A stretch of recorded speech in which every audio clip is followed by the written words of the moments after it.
Assalamualaikum warahmatullahi wabarakatuh. Nama saya Jajan Jainal Ahyar, NPM 102200089. Akan membawakan evaluasi dari materi pendidikan agama Islam pengganti tugas UTS, yaitu Marifatullah. Marifatullah berasal dari kata ma'rifah, dari kata arafa yarifu marifah, yang berarti mengenal. Dengan demikian, Marifatullah berarti usaha manusia untuk mengenal Allah, baik wujud maupun sifat-sifatnya. Manusia sangat berkepentingan untuk mengetahui siapa penciptanya dan untuk apa ia diciptakan. Karena itu, manusia pun mulai melakukan penelitian dan mencari-cari siapa gerangan Tuhannya.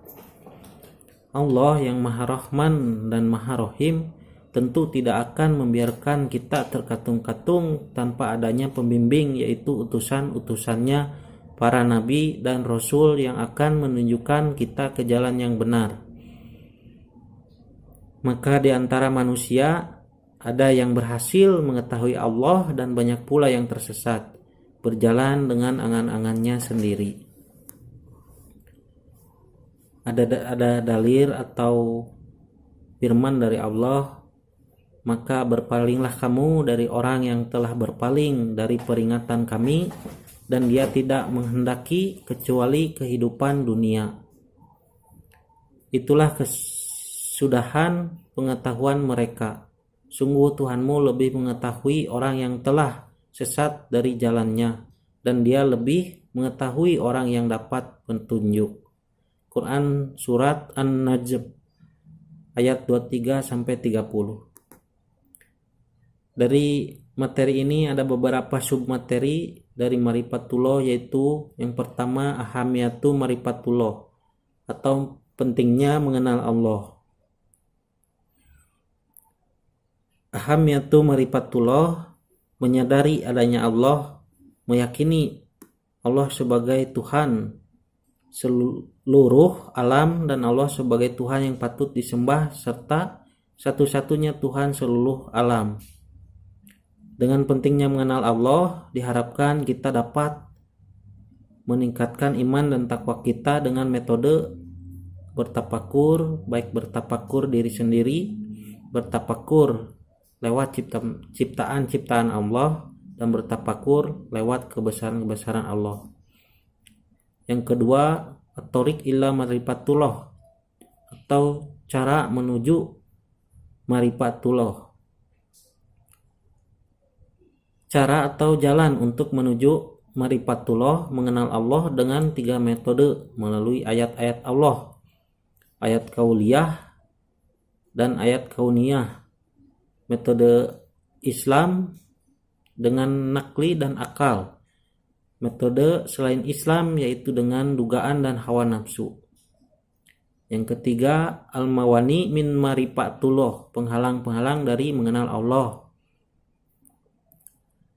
Secara garis besar, terdapat 2 hal yang menghalangi manusia dalam mengenal Allah. Pertama, maradus syahwat, atau penyakit hati ya, berupa nafsu dan kesenangan serta perilaku yang tidak terpuji. Yang kedua, maradus subhat, itu berbagai hal yang menimbulkan keraguan. Lebih banyak berkaitan dengan masalah akal dan logika. Penyakit hati berupa kefasikan, itu maradus syahwat. Penyakit hati berupa kefasikan, kesombongan, kezaliman, dan kedustaan. Yang kedua, maradus subhat, berkaitan dengan hal yang menimbulkan keraguan serta lebih banyak masalah akal dan logika. Contohnya kejahilan, kebodohan, keraguan, penyimpangan, dan kelalaian.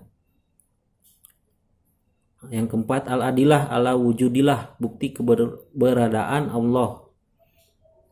Ada beberapa bukti keberadaan Allah, yang diantaranya yaitu ad-dalil fitri, dalil fitrah ya. Yang kedua, ad-dalil hissi, dalil yang didapat di indera. Yang ketiga, ad-dalil akli, dalil yang didapat oleh akal. Yang kelima, tauhidullah. Tauhid secara garis besar atau secara bahasa Arab merupakan bentuk masdar dari fi'il wahada yuwahidu dengan huruf ha ditasydid yang artinya menjadikan sesuatu satu saja. Tauhid tergolong menjadi beberapa golongan, yaitu golongan pertama tauhid rububiyah. Tauhid rububiyah adalah mentauhidkan Allah dalam kejadian-kejadian yang hanya bisa dilakukan oleh Allah. Yang kedua, tauhid mulkiyatullah. Berpegang tauhid mulkiyah berasal dari kata malika ya maliku, artinya memiliki, berkuasa penuh atas yang dimiliki. Sedang maknanya adalah mengesahkan Allah Subhanahu wa taala sebagai satu-satunya pelindung atau pemimpin, walian, satu-satunya pembuat hukum, hakiman, dan pemerintah, amiran. Yang ketiga, tauhid goyatan yang dituju. Yang kelima, tauhid ilahan ma'budha, Tuhan yang disembah.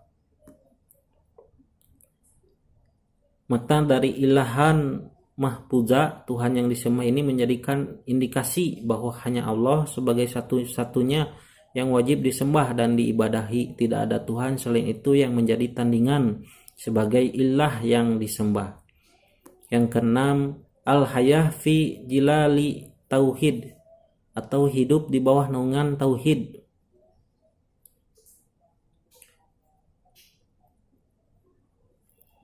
Kehidupan yang baik hanya akan didapatkan apabila orang hanya berwala kepada satu Tuhan yang maha sempurna, yaitu Allah Subhanahu wa taala. Akidahnya tentang zat Allah, sifat-sifat dan nama-namanya, asma dan perbuatannya harus benar-benar sesuai prinsip-prinsip tauhid yang diajarkan oleh Rasulullah SAW.